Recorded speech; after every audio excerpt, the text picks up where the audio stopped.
बेरोजगारी का दुंश बिन्नी अब दिल्ली की हो गई।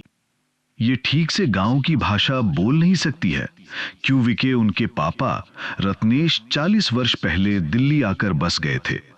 बिन्नी के पापा एक सरकारी स्कूल में कर्मचारी हैं, जिस कारण अपने कार्यों में मशगूल रहे। रोज घर से स्कूल, स्कूल से घर, उसकी एक छोटी सी दुनिया रह गई थी। समय के साथ बच्चे बड़े हो रहे थे। रत्नेश की 2 बेटी और 1 बेटा, सभी की पढ़ाई लिखाई में कोई कसर नहीं रखा। प्रिंस सबसे छोटा लड़का, कृति जो बिन्नी से छोटी, सभी की पढ़ाई दिल्ली के अच्छे स्कूल में हो रही थी। बच्चे अंग्रेजी दा हो गए थे। बिन्नी 17 साल पार कर रही थी। देखने में सुंदर और घर की संस्कारी लड़की थी। वो अंग्रेजी दा जरूर हो गई थी, लेकिन वो मध्यम वर्ग की समस्या को समझ सकती थी। बिन्नी आगे पढ़ना चाहती थी, लेकिन पिता को बिन्नी के सपनों से ज्यादा उनकी शादी की चिंता होने लगी थी। रत्नेश अब भी सामाजिक मान्यताओं को मानता आया है। वो अंतरजात विवाह और प्रेम विवाह के पक्षधर नहीं है, इसलिए इतने साल बाद भी अपना गांव याद आता है। अपने रिश्तेदारों से संपर्क साधते हैं। बिन्नी के रिश्ते के लिए कहते हैं। अपने ही गोत्र में कम पैसे में पढ़ा लिखा सरकारी नौकरी वाला लड़का मिल जाए जो ज्यादा दहेज के लिए मुंह ना फैलाए। बड़ी मशक्कत के बाद इंजीनियरिंग पास लड़का मिल गया, लेकिन अभी कोई सरकारी नौकरी नहीं हुई थी जिसके लिए प्रयासरत था।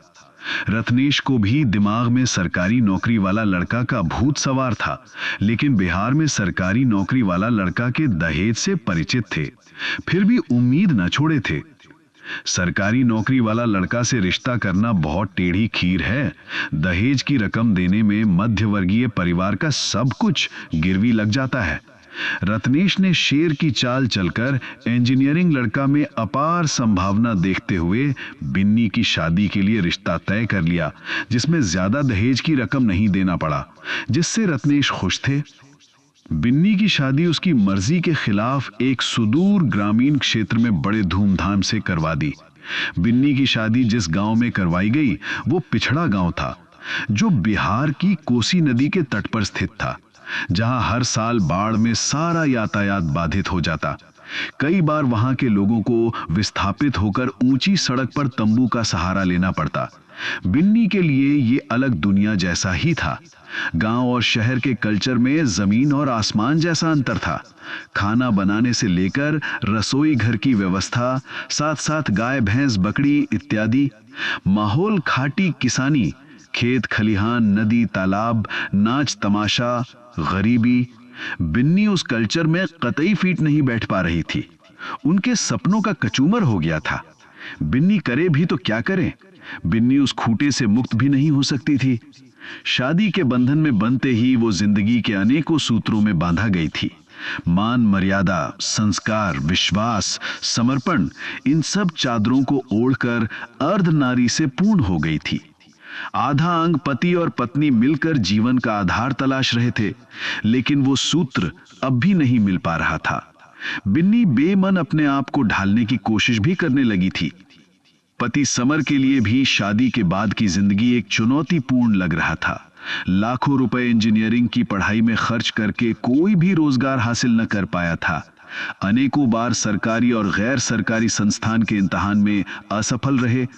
किसी बोर्ड से नौकरी की उम्मीद थी तो डिमांड बहुत बड़ा, सब रुपयों का खेल था। नौकरी दिलाने के नाम पर माफियाओं का जाल बिछा हुआ था। वो अपने आप को असफल महसूस करने लगे थे। समर बिन्नी को खुश रख पाने में असमर्थ हो रहा था। समर शादी के लिए अभी तैयार नहीं हुआ था, लेकिन घर वालों के दबाव के कारण उसे सहमति देनी पड़ी। घर वालों का कथन था, एक बेरोजगार को इतना रुपया दहेज में नहीं मिल सकता, साथ में सुंदर लड़की, और क्या चाहिए। अगर ये मौका गंवाया तो समझो सारा सत्यानाश हो जाएगा।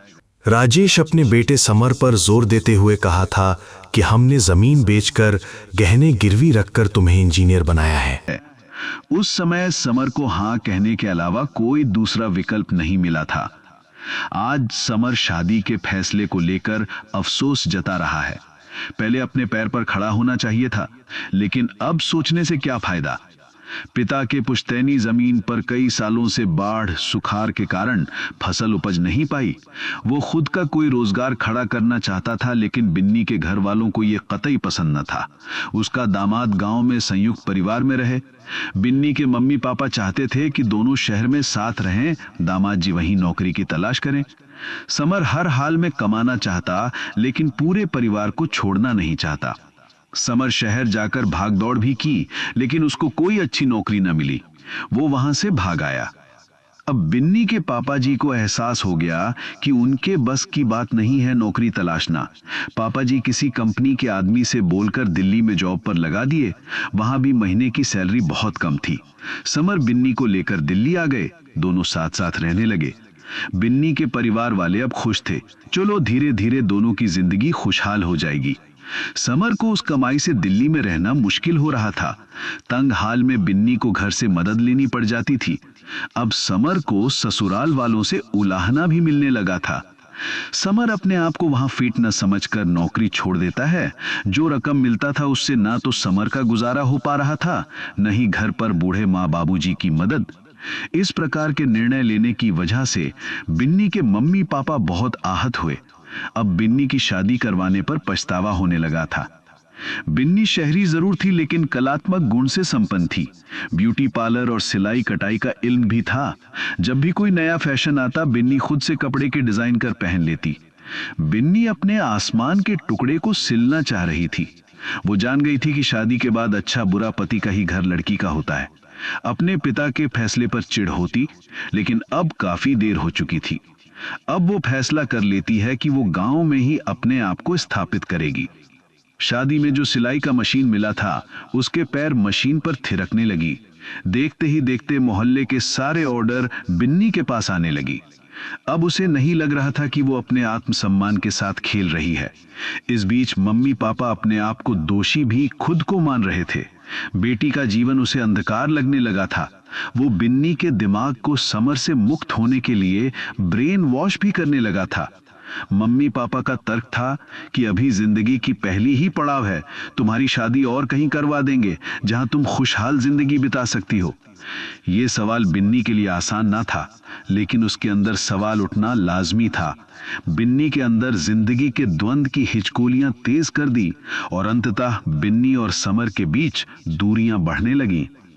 बिन्नी समर से सवाल पूछने लगी है कि आपके साथ मेरी जिंदगी का भविष्य क्या है। समर को यह सवाल झकझोर देता है और वो प्रश्न मूर्छित कर देती है। समर, यही सवाल मैं अपने आप से पूछता हूं।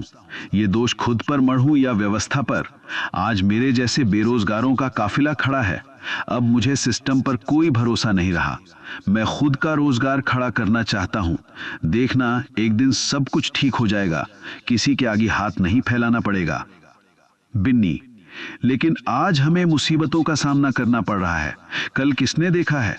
समर, यह सवाल तुमसे करवाया जा रहा है। तुम सभी का शहर और वहां के कल्चर से इतना मोहब्बत था, तो एक देहाती लड़का से शादी क्यों करवाया? तुम तो विरोध कर सकती थी। दोनों के बीच झगड़ा चल ही रहा था कि दरवाजे पर एक गाड़ी का हॉर्न बजने लगा। जिस गाड़ी में बिन्नी के मम्मी पापा थे, मानो सभी ड्रामा सुनियोजित चल रहा हो। अब हमारी बेटी इस घर में एक पल भी नहीं रहेगी। ये शोर आस पड़ोस तक पहुंच गई। देखते ही देखते गांव वालों की भीड़ जमा हो गई थी। समर के पिता बिन्नी के पिता को समझाने की लाख कोशिश की, पर उनकी एक न चली। ये मामला पंचायत में चली गई। दोनों तरफ से दलीलें पेश होता है। पंचायत के लोग शादी को तोड़ने को लेकर पक्ष में नहीं थे। वे चाहते थे कि दोनों मिलकर कोई रास्ता निकालें, जिसमें बिन्नी के कई रिश्तेदार भी शादी तोड़ने के पक्ष में नहीं थे। लेकिन बिन्नी के मम्मी पापा की जिद ने समर और बिन्नी को अलग करवा दिया। पंचायत यहीं पर आकर रुक गई। पूरे गांव में काना फूसी होने लगी। अब बिन्नी इस गांव की दुल्हन नहीं, भद्दी लड़की बन गई थी। महिलाओं के मुंह से कई तरह की बददुआएं निकलने लगी थीं। दहेज में दिया गया सारा सामान गाड़ी पर लादा जा रहा था। समर का सर झुक गया था, जैसे उसके सर पर कलंक का टीका लग गया हो। एक बेरोजगार होने का या एक गरीब देहाती होने का, जिस कारण उसकी जिंदगी का साया साथ छोड़ दिया। बिन्नी की गाड़ी दरवाजे की धूल उड़ाती हुई समर की आंखों से ओझल हो जाती है।